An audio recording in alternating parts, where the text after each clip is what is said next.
The National Statistical Office will release the GDP data for the first quarter of the current financial year in just around 10 minutes from now, and the expectations, according to an Informist poll, are that India's economy is likely to have expanded at least 7.8% in the 3 months of April, May and June. This, if true, would be the fastest pace of growth in the last 4 quarters. The RBI had earlier this month projected first quarter growth even higher, in fact at 8%. So while there can be no argument that the Indian economy is doing well, what really is the reason for this high rate of growth? Is there a statistical issue in the numbers, or is this pandemic era base effect still at play?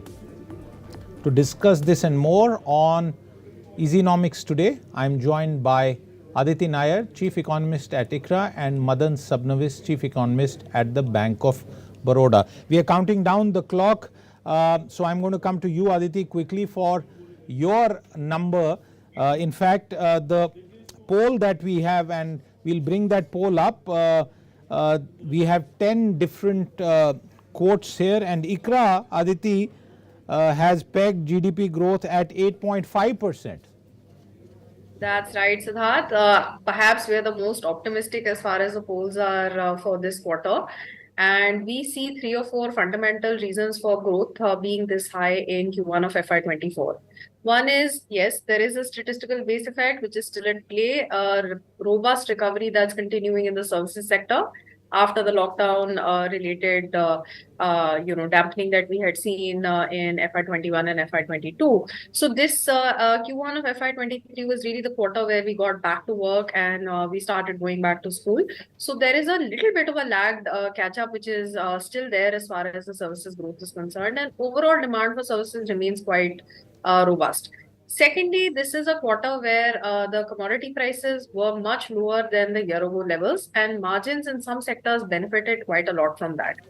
Thirdly, we've seen government capex actually getting front-loaded this year, and that's another reason that we expect that the Q1 GDP growth number will be quite high, but we're not optimistic that this momentum will carry through to the rest of the year. All right. In fact, Aditi, there's one estimate which is even more optimistic than yours, and that is Bank of America Securities at 9.1%. Madan Sabnavis, your estimate is 8.1%. Tell us the reason. Yeah, actually, we had an estimate of 8 to 8.2%. So what you're seeing is the midpoint which has been taken. So what we have seen is that in this particular quarter, there's been a combination, of course, of the base effects. But I think there's also been some bit of momentum which we are seeing in quite a few sectors. And I think one kind of a defining moment will, of course, be the corporate profitability, which has been very good. So even though your turnover growth was negative in most of the sectors, but we did see that profits have been very, very buoyant. And since profits is a major portion of the value-added concept, which is used for quite a few sectors in GDP, so therefore there is this upward buoyancy coming in. So it's a combination of all these factors which will see the number in the region of around 8%. But I would also agree with Aditi that as we go along the quarters, I think there's going to be a diminishing growth rate. So we're really looking at a number of around 6.3% for the entire year, starting with something in the region of 8.1% in the first quarter. Aditi, for the benefit of the average lay viewer, I am positing the following to you. When we look at the April, May, June quarter, and we are going back into history, the first quarter after the first lockdown was announced, and if we look at the successive trajectory, there are 2 clear definitions. One is that quarter where everything came to a standstill, and that's actually the peak COVID quarter. Now we've seen a post-COVID revival across the economy. In terms of the issues that exist, this kind of growth, is the pandemic era base effect still at work here, Aditi? So this is the last quarter where we are going to make a comparison with the pre-COVID levels. What we've decided at ICRA is that from Q2 onwards, we are going to do away with pre-COVID comparisons and just go back to a year on year.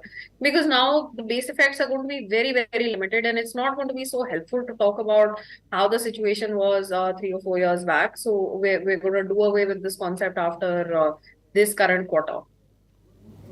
Okay, Madan, that very same question to you, with the addition that will today's data finally tell us to bury the ghost of COVID in every practical manner possible, even statistically? No, I think there'll probably be another quarter where the ghost will be haunting us. So I think even the next quarter, even though the growth rate will be lower, we're looking at something like 6.5% for Q2. But even there will be the base effects there. Because the reason is that in 2021, we went down very sharply. There was a big buoyant revival in 21-22, 22-23. So 23-24 will be the last vestiges of whatever benefits which come from the statistical base effects. So that's something which is going to probably pervade for another quarter, maybe to not same extent as we have seen here. Because if you go back to 2021 and 21-22, when we had the two lockdowns, that was the time which actually took the main impact of the lockdown was in the first quarter of the year. So that's the reason why I think it's a bit long lasting as far as this particular quarter is concerned. And the ripple effects, of course, will also be seen in the second quarter. But hopefully after that, I think it will be plain numbers which could be more comparable when we're doing calculating growth rates. Aditi, the July services number, almost 13-year high. Explain that to our viewers. All of that demand, which sort of, is this old demand that is at play, or a complete fresh new expansion that we are seeing? So broadly, services demand, we can split it up into two kinds of components. One is a component where if I don't consume today, I will consume more tomorrow. And that is where pent-up demand plays a big role, that, where we say that high growth is because there is pent-up demand that is getting addressed related to the prior periods. This can be things like maybe travel, for instance, where if you didn't take holidays for 2-3 years in a row and you have surplus disposable income, you're happy to take multiple holidays when you can, because you weren't able to take that annual holiday that you were used to taking. Then there are other services which, if you don't consume them in a particular period, that demand doesn't actually carry through. That demand gets destroyed if it's not consumed when it's needed. And I think a very classic example of that on a lighter note is a thing like a haircut. Just because you missed a haircut during the pandemic doesn't necessarily mean that you're going to get 2 haircuts when you're able to go out and access that service.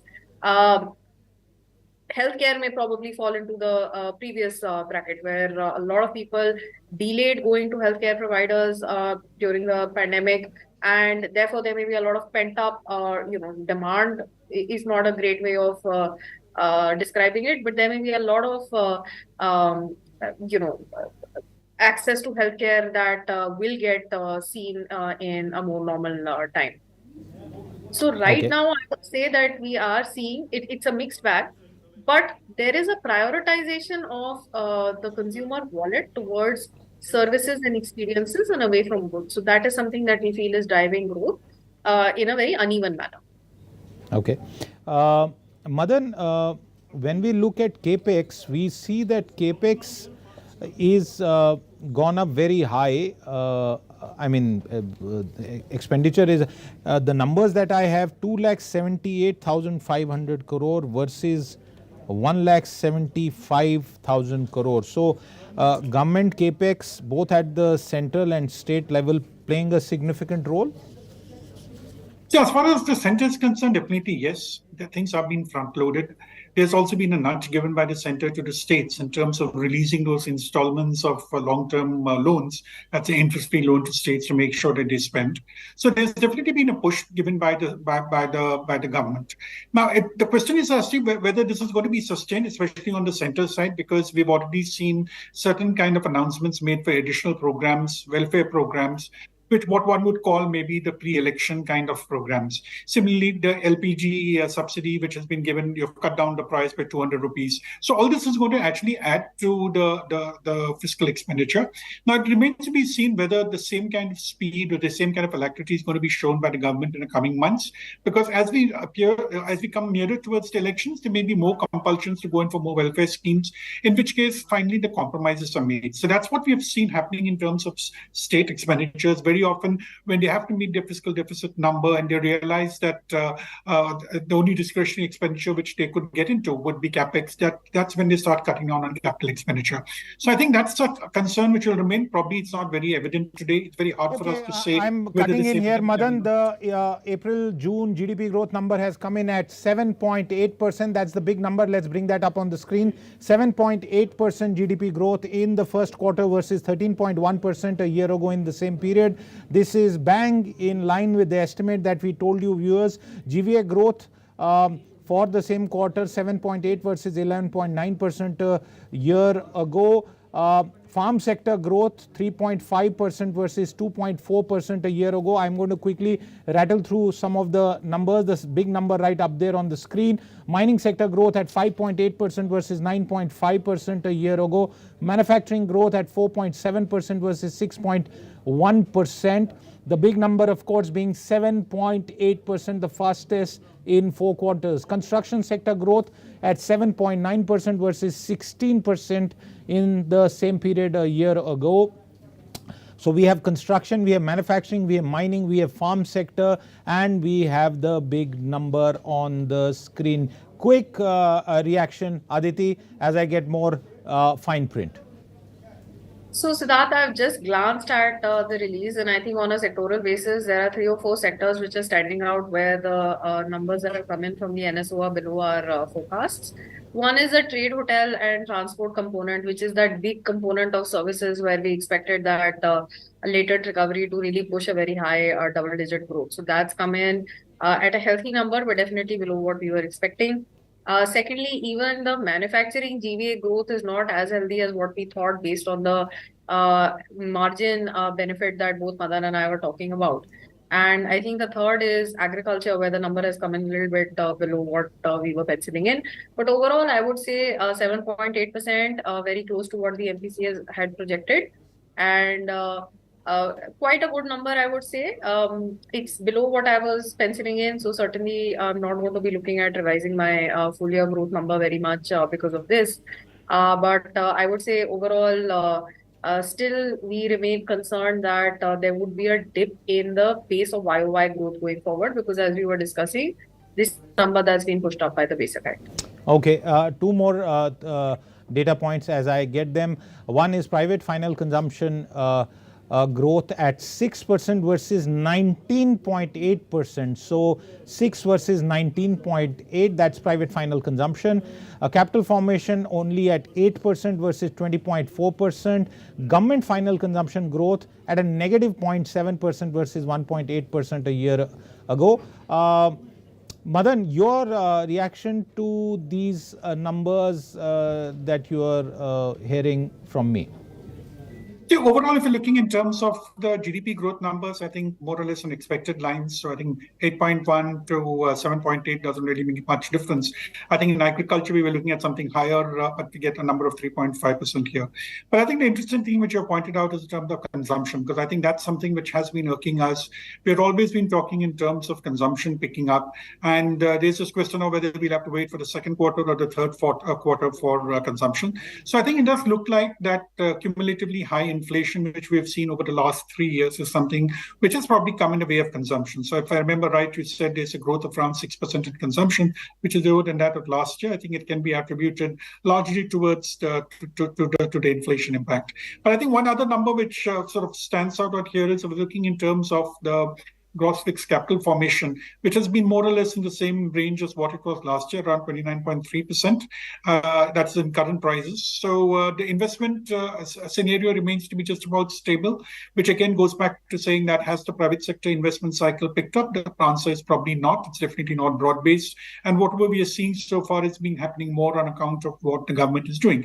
So if I just go back to the fiscal numbers which came out a little while ago, I think the center has been spending quite a bit in terms of railways, roads, to a certain extent on urban development. I think that is what is also getting reflected in terms of the capital formation numbers for this quarter. Okay, I also have the release with me now, and just in terms of some of the detailed numbers, exactly in line with what industry growth is 5.5% versus 9.4% a year ago. Aditi, I didn't completely hear the first response, but I'm going to reiterate that question. With this kind of composition, where really is this rate of growth coming from? So Siddharth, I don't think we should be comparing the numbers in this quarter, the growth numbers with the growth numbers in Q1 of FY23, because those are all artificially, optically pushed up by the base. So let's not do that, and let's just look at the numbers in isolation. And there, what we are seeing is that, let me go with the expenditure side numbers first. So the fixed capital formation growth you said is around 8%. That's a little bit lower than actually what we were expecting, and I think that's probably on the expenditure side. I think that's where the miss has come compared to our estimates. So we had looked not only at central government and state government capex data, but we'd also looked at things like ECB approvals for capex, etc., which were very high in that quarter. Now, it's possible that some of those are intentions which we will see playing out over the course of the year. So that's at least something that could keep the momentum going in the next few quarters. But on the capex side, I do think that, the budget numbers are known. Government of India, I would say probably a good chance of them meeting their capex budget for this year.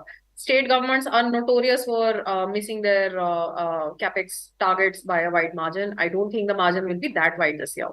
But what is possibly going to happen with capex this year is a front loading. And in the later quarters, as we get closer to the elections, possibly some of that momentum will start wearing off. So what is leading growth in Q1 on the expenditure side, which is the gross fixed capital formation, there the government capex support will go away, and we really have to have the private sector playing a larger role in supporting this growth. Secondly, Please continue your point, Aditi. On the government final consumption expenditure, which is the GFCE component, there you said that there's a contraction. And actually, in this quarter, Government of India's own revenue spending was on the lower side, if I remember correctly. And it really only picked up very sharply in the month of July. So the data that we got today showed the monthly revenue expenditure of Government of India being twice as high as what was in the same month last year. So that's one of the reasons that we've got a lower growth coming, a contraction coming in on the growth, government final consumption expenditure. Private consumption expenditure, 6% growth, I think is something that is reasonable given the inflationary environment that we've been in. Absolutely. Madan, taking Aditi's point forward, don't look at it on a YOY basis because unusual circumstances. Look at the numbers kind of straight up. What does this set of numbers tell you about the coming quarter and the rest of the year? See, what the number really tells us that actually whenever we are talking of whatever is our annual forecast of 6.3%, it is premised on the fact that it's a certain kind of growth which has taken place in the first quarter. So the fact that we're meeting this particular expectation means that at least 1/4 of the story has actually played out. So we need to see what's going to happen in the next 3 quarters. But it's a fact that I think even though all of us were expecting growth in the region of 8%, but none of us were really so happy about the whole thing. We said, okay, 8% is something which is is something which will happen. It doesn't really indicate the kind of buoyancy we have in both consumption and investment. These are the 2 engines which really need to higher.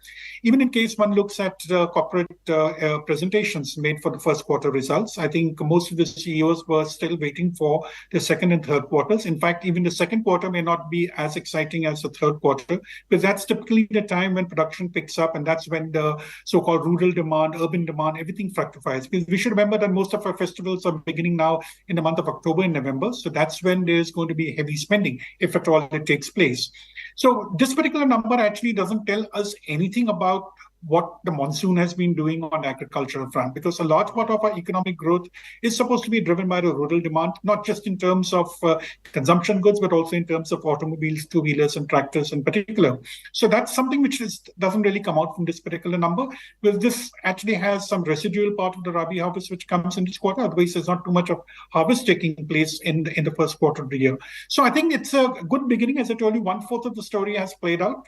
The second quarter, also to my mind, may not be a very critical one, but the third and fourth quarters are the ones which have to play out. And here, just remember, even our estimates, even if I compare with those with RBI, we're actually talking of a declining growth rate over the quarters. Means Q2 is going to be lower than Q1, Q3 will be lower than Q2, and Q4 will be lower than Q3. So I think that's going to be the crux about reaching this number of 6.3, or maybe what RBI is talking of 6.5%. Aditi, the overall macro, the external sector, a weak, uneven rural demand, and you're obviously, while you make the point, I would go to say that even urban demand is perhaps moderating and will continue to moderate, although the festival season that data will be washed out for. For the rest of the year, what are you seeing happen?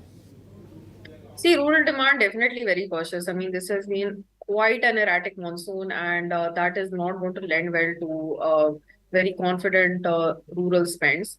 On the urban side, the observation that I had last year was that no matter what the inflationary situation was, there was a great demand to spend during the festive season after 2 years of not being able to do so.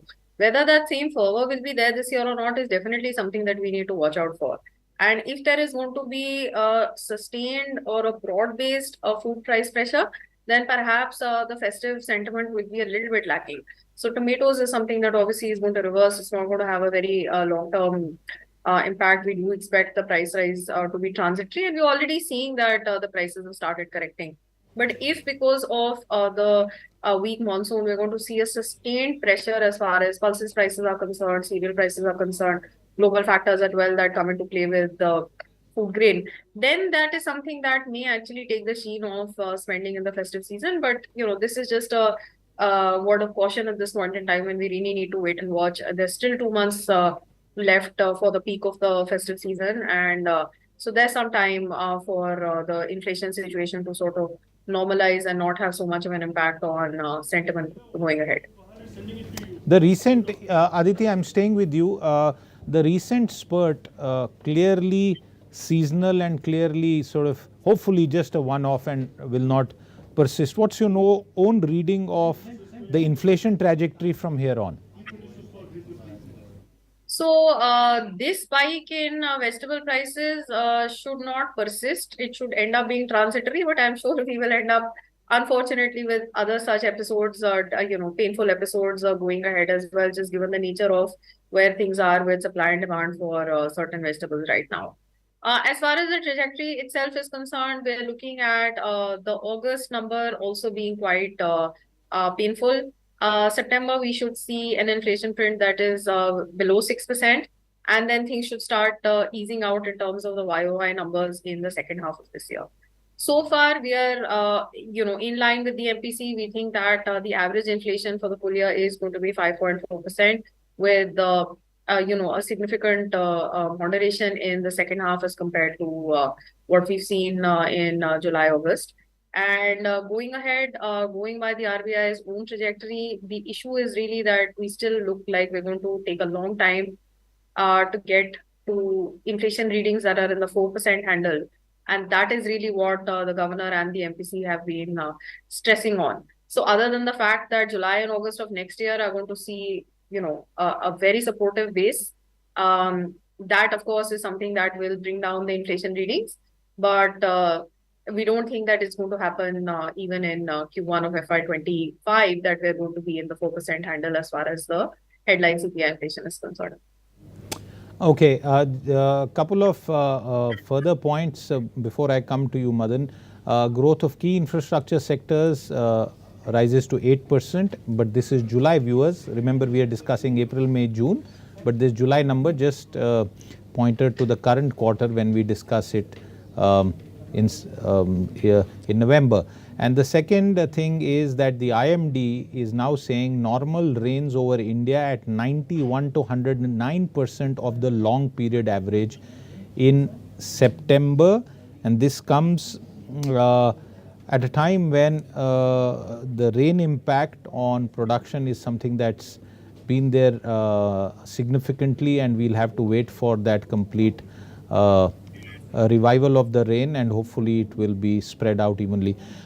Madan, will these numbers alter or influence the RBI's outlook in any manner, or they have fully discounted these numbers and are now looking ahead towards August, September and October?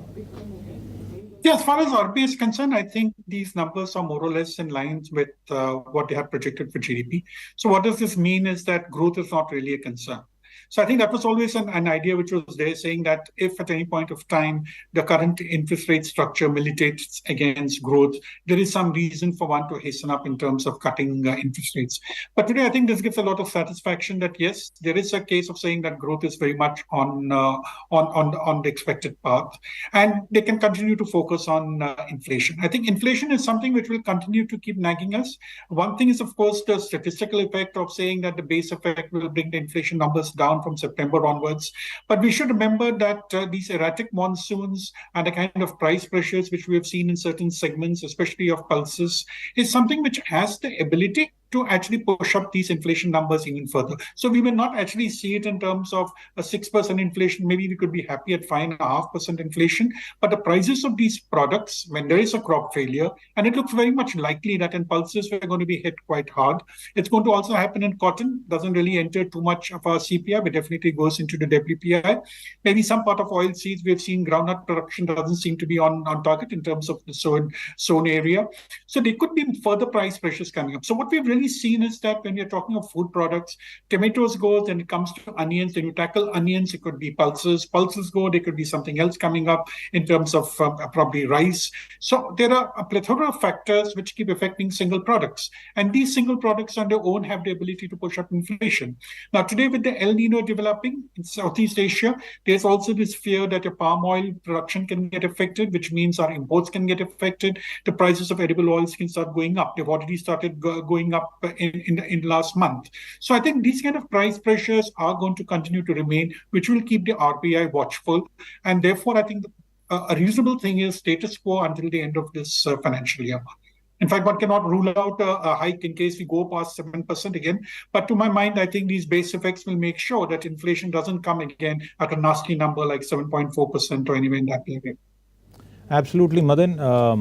In fact, Aditi, as I let you go, just one quick comment. A broader reading, given the fact that we are headed into election season, a special session of Parliament has been announced in September, and while there is a lot of speculation, we'll not talk about that. Do you think we can expect more fiscal administrative measures to ensure that prices remain calm and don't cause a bigger political problem? So to start with, I mean, if we look at where we are with the monsoon right now, I think even with a 20% surplus in monsoon rainfall in September, we'll barely be at the lower end of what is considered normal for the entire monsoon season. So, we should probably be prepared now that this is going to be below normal monsoon. And I mean, it's been erratic in any case. It's really not been a great distribution so far. And I think we're going to end up with a below normal monsoon this season.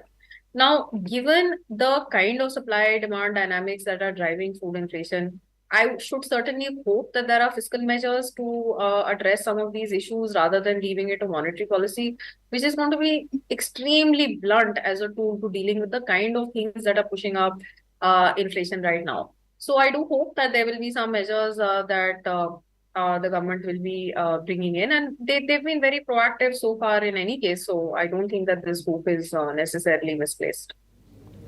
Okay, Aditi, thank you very much for your time with us today. Madan, as I leave you, as I see the data, I would like to summarize it as saying that there's been a robust services growth in the first quarter. But the bigger picture is that while we are growing at a good pace, the fastest in 4 quarters and clearly the envy of many countries in the world, inflation is going to be the biggest concern beyond just monetary policy, and it could weigh on the political climate and decision making. Would you share the view that you will see the government going after inflation because they don't want that to become a big issue politically? Could there be excise cuts even on petrol and diesel? What's your own sense? Yeah, I think this is an interesting question because one thing is to say that RBI does something on interest rates, but I think now it's in the hands of the government. And the government has already tried various measures. You put a ban on exports, you try and bring in more imports, you have stock limits which have been imposed. Now, all these things have not really quite helped to bring down inflation. So I thought that the reduction of cylinder prices by 200 rupees is a direct measure. What you mentioned about will they cut the excise duty once more, that is definitely a possibility which is there, which may be taken up, I think, closer towards the end of the fiscal year rather than at this particular point of time, because any cut in the excise duty is going to have an impact on the overall revenue. And we know very well that the disinvestment program of around 60,000 crores this year, which includes 10,000 crores of asset sales, which means we're talking of 50,000 crores of shares being sold in the market, is definitely not going to happen. So there's going to be a kind of a deficit coming out there. There will be certain extra pressing issues which are there for the government in terms of expenditures, in terms of welfare schemes, which will have to be accommodated. At the same time, they are stuck to this number of 5.8%, and I believe that the 5.8% number will be met. In such a situation, I think it's going to be a bit difficult for them to take more fiscal action, but I will not rule it out completely. I think what they will do is just hope that with all the statistical base effects, the inflation number at least comes into this 5 to 6% range. That would be something which will be more palatable for the public and something which will be acceptable for the government. Absolutely, Madan. And as you were speaking, another bit of data, news that's just come in, tax collections have risen 2.8% year on year in the 4-month period, April to July. And this kind of tells you that with the way tax collections are performing, there could be some headroom that the government could have with regard to using fiscal policy and more direct administrative measures to control inflation. Madan Sabnavis, thank you very much for your time with us today. Viewers, with that, it's a wrap on this coverage of the first quarter GDP data. We'll be back with more. Do stay tuned in. Until then, goodbye.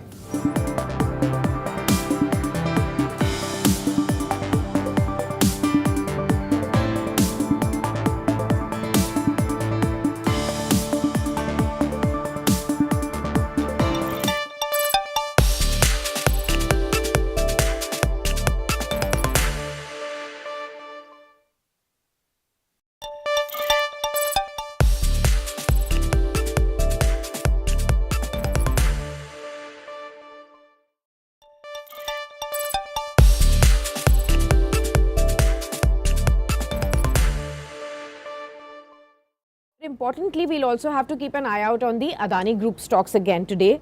Fresh allegations now emerging. OCCRP has